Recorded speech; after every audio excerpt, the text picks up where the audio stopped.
Hey, I'm Shay, and I make videos about some of my various interests. And one of those interests happens to be superheroes and comic books. You probably assume I'm going to recap some zany comic book adventure or obscure behind the scenes comic book history within the industry or something. But I am not here to do that today. Or mostly, I'm not here to do that. I might do a little tiny bit of that.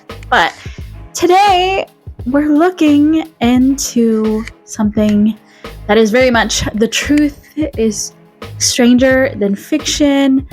Some zany reality shit. Okay, so today we will be learning about the wacky reality of a particular comic book character, John Constantine. Now, have you ever heard of a character meeting their creator in real life? Now, I learned about this fun little phenomena from a Tumblr post. Said Tumblr post by Tumblr user Cyclops. More comic characters should haunt their writers like how everyone who's written John Constantine keeps meeting him in Dark Allies.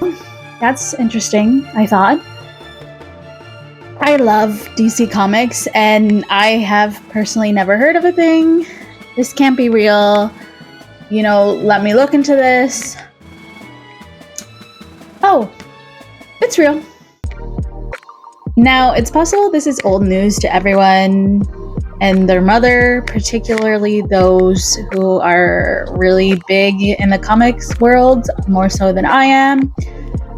But just in case, before we get into all of that, maybe you don't know who John Constantine is, and just why that statement was absolutely bonkers to me. John Constantine is a fictional character from DC Comics and has been appearing in comics, movies, and TV shows since his very first crowd shot appearance in the 1984 comic Saga of the Swamp Thing. His creators were Alan Moore, 2 years before he would get famous writing Watchmen, and artists Stephen Bissette and John Toodleben. According to this Vulture article, Moore saw promise in the character, and John Constantine's first full appearance was in Swamp Thing number 37. And apparently that appearance and the portrayal was not very far from how he's portrayed today. So, Alan Moore has reported seeing his own creation in life on 2 separate occasions. From the Wikipedia article, Alan Moore claims to have met his creation on 2 occasions. In 1993, he told Wizard magazine, "One day I was in Westminster in London. This was after we had introduced the character, and I was sitting in a sandwich bar. All of a sudden, up the stairs came John Constantine. He was wearing the trench coat, a short cut. He didn't even look exactly like Sting. He looked exactly like John Constantine.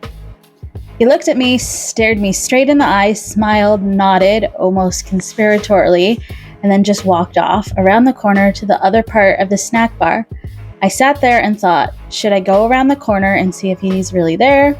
Or should I just eat my sandwich and leave? I opted for the later. I thought it was the safest. I'm not making any claims to anything. I'm just saying that it happened. Strange little story." Now, his second sighting with his creation was illustrated in 2001's Snakes and Ladders, an adaptation by Eddie Campbell of one of Moore's performance art pieces. Years later, in another place, he steps out of the dark and speaks to me. He whispers, "I'll tell you the ultimate secret of magic. Any cunt could do it." Well, you might be wondering about the random mention of Sting there. That is, if you're not still reeling by the fact that a comic book character has stepped out of his comic to stalk his creator.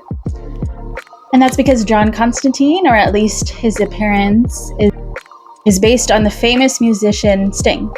Back to the Vulture article, which claims that all 3 of the original creators were obsessed with Sting. It reads, Bissette claims he asked Moore to let him create a character that looked like Sting. The series editor Karen Berger told me it was Totalbin who had been wowed by Sting's portrayal of a possibly demonic con man in the 1982 film Brimstone and Treacle. Moore told the Comics Journal that he granted the artist's wishes just for the hell of it, and so a nameless Sting-esque character popped up in a crowd shot in Swamp Thing number 25. That could have been the end of it, but Moore saw the potential for something more than that.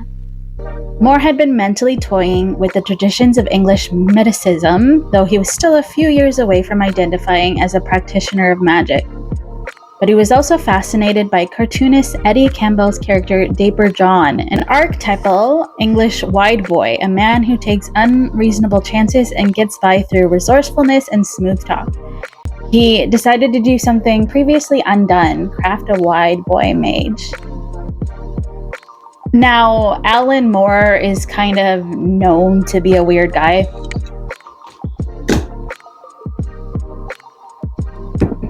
Why have you done this? You're gonna knock everything down. He's an eccentric character, to put it in a nicer way.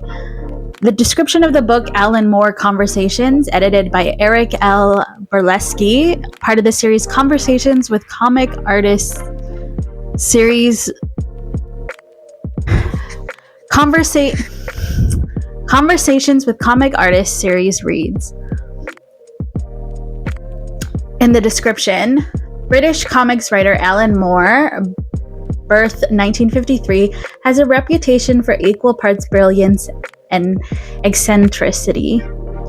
Living hermit-like in the same Midland towns for his entire life, he supposedly refuses contact with the outside world while creating his strange, dense comics, fiction, and performance art.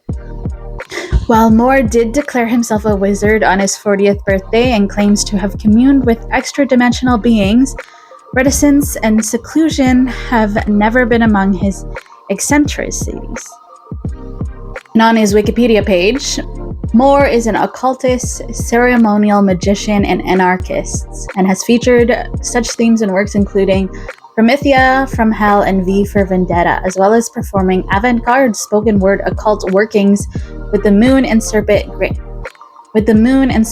Grand Egyptian Theater of Marvels, some of which have been released on CD. As someone who has plenty of witch friends, as much as I respect the practice, I still normally operate with a healthy level of skepticism. And maybe Moore comes across as someone who's at least predisposed to believe that a character he himself created met him in real life. But I will remind you of the original Tumblr post. Alan Moore is not the only one who claimed to meet John Constantine in real life. Au contraire. According to the Vulture article, John Constantine exploded into popularity pretty quickly, and the character was picked up for a solo series, which would be written by someone handpicked by Moore himself, Jamie Delano. Hellblazer would become a beloved cult series. And he too would claim to meet the titular character in real life, as well as several other writers. Back to the Wikipedia article. Writers who had their run on the Hellblazer series have also claimed to have met the character in real life. A rumor has persisted for many years that the Liverpool occult writer Tom Sleeman served as a model for Constantine. Sleeman has always denied this. Original Hellblazer writer Jamie Delano also claims to have encountered Constantine during his run on the character outside the British Museum. Peter Milligan saw Constantine at a party around 2009 and rushed after him, only to find he disappeared. Brian Azzarello once saw him in a Chicago bar, but avoided him, saying that the thing about John is the last thing you'd want to be is his friend. So, what exactly is happening here? Did they just run into Sting somehow and mistake it every time? Was Sting, just messing with them or something? Did they create a tupla? Was John Constantine always a real person? Do the John Constantine writers just enjoy lying and messing with their fans? Like I said, I still operate with a healthy amount of skepticism here.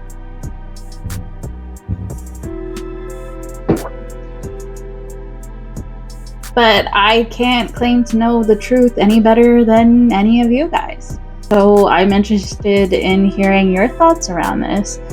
What do you think is going on here? Is this complete bullshit? Do you actually have do we have any true believers? And thank you for joining me on this rabbit hole I fell into randomly at 3 a.m. when I was scrolling online.